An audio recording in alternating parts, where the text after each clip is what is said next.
गुरुर्ब्रह्मा गुरुर्विष्णु गुरुर्देवो महेश्वरः गुरु साक्षात परम ब्रह्मा तस्मै श्री गुरुवे नमः। सर्वप्रथम मैं अपने गुरुजनों को और आप सबको नमस्कार करती हूँ।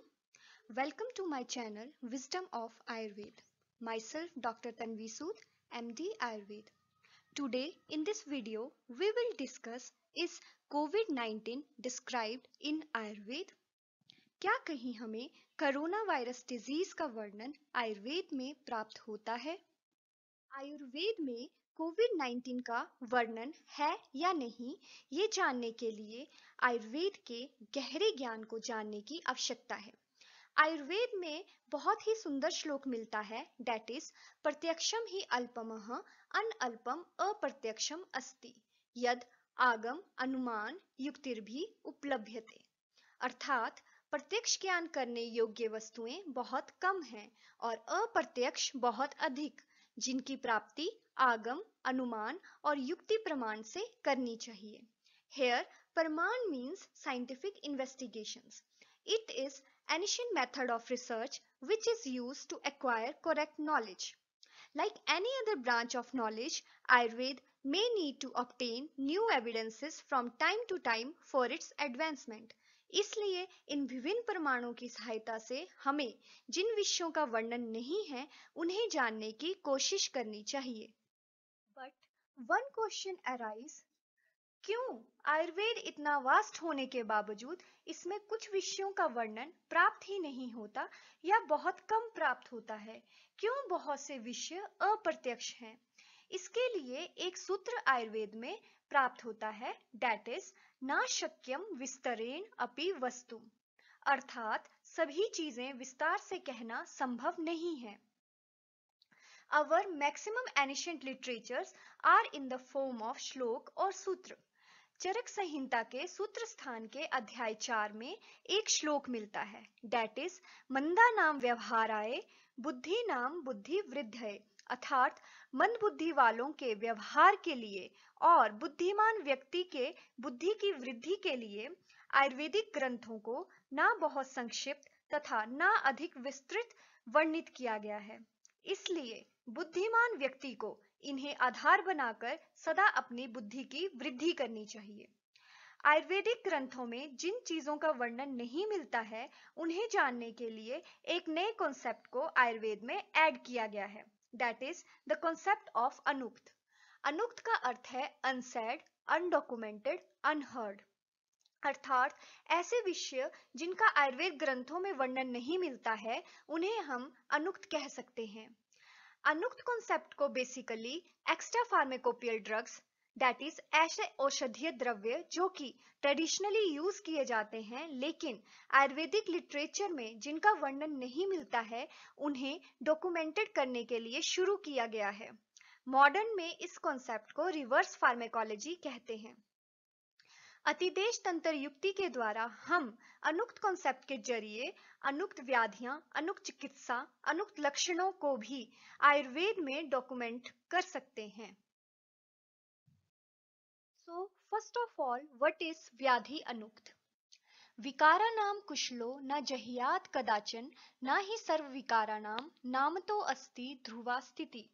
अर्थात यदि वैद्य किसी रोग का नामकरण नहीं कर सकता तो उसे लज्जा नहीं करनी चाहिए, क्योंकि सभी रोगों का नाम निश्चित करना संभव नहीं है। आयुर्वेदिक शास्त्रों में संकेत मात्र दिया गया है कि समय अनुसार कुछ नई व्याधियां हो सकती हैं जिनका आयुर्वेदिक शास्त्र में हमें स्पष्ट वर्णन या नाम का उल्लेख प्राप्त नहीं होगा। ऐसे समय में वैद्यों को हेतु, लक्षण, स्रोतोदुष्टि, अग्निदुष्टि, आम लक्षण इत्यादि को देखकर चिकित्सा में प्रवृत्त होना चाहिए। नेक्स्ट, व्हाट इज व्याधि लक्षण अनुक्त? As we all know that वात, पित्त और कफ दोष ही रोगों में समवायी कारण होते हैं, तो इन्हीं दोषों के क्षय और वृद्धि अनुसार रोगों में विभिन्न लक्षण देखे जाते हैं। इसलिए आचार्यों को इन दोषों की वृद्धि और क्षय अनुसार चिकित्सा में प्रवृत्त होना चाहिए। Next, we will discuss what is चिकित्सा अनुक्त। ना अस्ति रोगो बिना दोषा। अर्थात कोई भी रोग दोषों के बिना नहीं होता।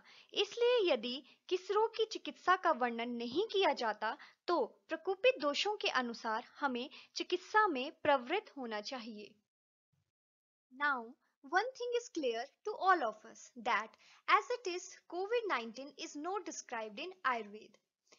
लेकिन पहले हमने जो कुछ भी डिस्कस किया उससे एक चीज स्पष्ट है कि आयुर्वेद में बहुत से विषयों को गहराई से वर्णित किया गया है। So if we go through Charaka Samhita Vimana Sthana chapter 3 तो वहां पर जन उपध्वंस का वर्णन मिलता है। It is the chapter under which communicable disease are mentioned in Ayurvedic literature. So what is Jan Updhvans? जनपदानाम उद्ध्वंसनम Marken तत्र तयानाम बहुनाम मानवानाम मारनेन इति अर्थम। जन उपध्वंस is where communicable disease are mentioned under which an outbreak occurs that affect an entire country or the whole world and several death occurs. जन उपध्वंस के concept में महामारी फैलने से पहले औषध संग्रहण करने का वर्णन किया गया है ताकि रोगग्रस्त रोगों को समय पर रोगों से दूर किया जा सके।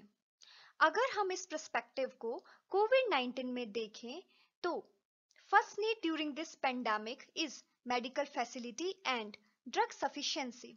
हम खुद देख रहे हैं कि जिन देशों के पास मेडिकल फैसिलिटी नहीं है, ड्रग सफिशिएंट नहीं है, दे आर सफरिंग मोर। तो आयुर्वेद में पहले ही इन चीजों का वर्णन किया गया है कि हमें ऐसे पेंडेमिक एपिडेमिक के लिए तैयार रहना चाहिए। नेक्स्ट इस चैप्टर में कुछ क्वेरीज एंड एक्सप्लेनेशंस दी गई हैं कि क्यों सभी मनुष्य भिन्न भिन्न प्रकृति के होने के बावजूद, उनके आहार और विहार बिल्कुल अलग होने के बावजूद वो एक ही समय में एक ही जैसे रोग से ग्रसित होते हैं और विनाश को प्राप्त होते हैं। तो इसकी एक्सप्लेनेशन इस तरह से दी गई है कि इन स्पाइट ऑफ कि सभी इंडिविजुअल बहुत से फैक्टर्स में एक दूसरे से अलग होते हैं, लेकिन कुछ ऐसे कॉमन फैक्टर्स होते हैं जो कि मास पॉपुलेशन के लिए सेम होते हैं। That is Vayu, Udak, Desh and Kal. That is air, water, land and season. So ये जो 4 फैक्टर्स कॉमन मेंशन किए गए हैं इनके विकृत होने को ही जन उपध्वंस या पेंडेमिक का कारण माना गया है। परंतु ये 4 कारण विकृत ही क्यों होते हैं? तो इसका मूल अधर्म बताया गया है एंड इट्स सोर्स इज प्रज्ञापराध that is intellectual error. When the ruler of countries, cities, govern the people irresponsibly and do not take the right path and led to sins, then people of that countries, cities, community deviate from their duties as well as and propagate such sinful act further. अर्थात कहा गया है कि जब किसी देश नगर के जो प्रधान होते हैं, राजा होते हैं, वो धर्म का उल्लंघन करते हैं और अधर्म को फैलाते हैं, इन द सेम वे उन पे आश्रित लोग भी अधर्म को और बढ़ावा देते हैं। इस तरह से जो धर्म है वो लुप्त हो जाता है और धर्म के लुप्त होने से ऋतुएं विकृत हो जाती हैं तथा उस स्थान को देवता भी त्याग कर देते हैं। इन ऋतुओं के विकृत होने से क्या क्या हो सकता है? जैसे कि there will be no rain और abnormal rain occurs, air do not blow properly और there will be extreme summer और raise in temperature at that particular region in the country, the water reservoir dries and the medicines lose their true properties.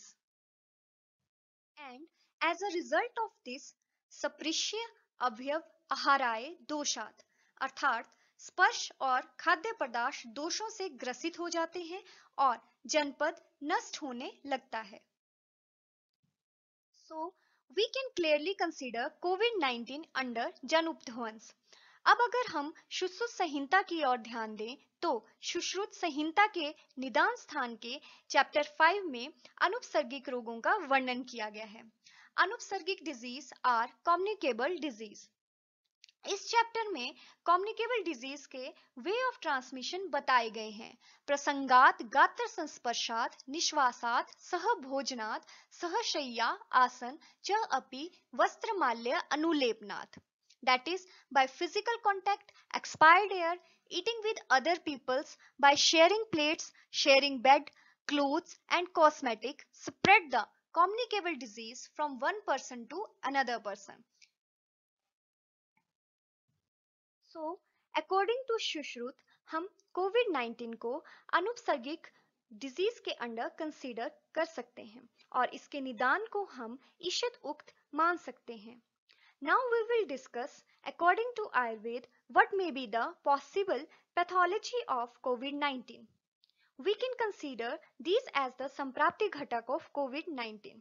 First, those involved are predominantly cough with both Vat and Pitta secondly involved. Dushe is Ras Dhatu, that is blood plasma. Agni involved is Mandagni. Strotas is Pranvaha Strotas, that is respiratory passage, and Rasvaha Strotas, that is blood plasma. Stroto Dusti Prakar is Sang, that is obstruction, and Ati Pravriti, that is excessive flow. Sthan involved is Urdhva Sthan, that is upper region, and the symptoms may manifest in the upper body primarily in cough region, that is lungs, sinus, stomach, heart, blood and joint. पहले हमने जो भी mode of transmission के को discuss किया है, that is infectious contact or due to ingestion of some infected food, इन सब निदानों से कफ दूषित होता है और कफ के साथ साथ वात और पित्त भी दूषित होते हैं, जिसके फलस्वरूप रस धातु दूषित होकर मंदग्नि को उत्पन्न करती है और जिससे प्राणवाह स्रोतस और रसवह स्रोतों में संग तथा अति प्रवृत्ति होती है. And as a result of this upper part of body that is कफ स्थान में लक्षण व्यक्त होते हैं.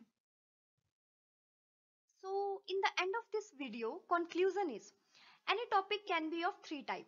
उक्त that is totally documented, ईशत उक्त अर्थात जिसका कुछ वर्णन हमें संकेत मात्र में ग्रंथों में प्राप्त होता है, या अनुक्त जिसका कुछ भी वर्णन हमें ग्रंथों में प्राप्त नहीं होता.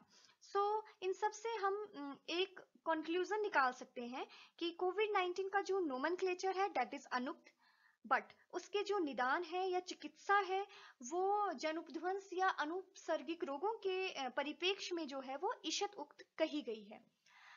Thank you for watching my video.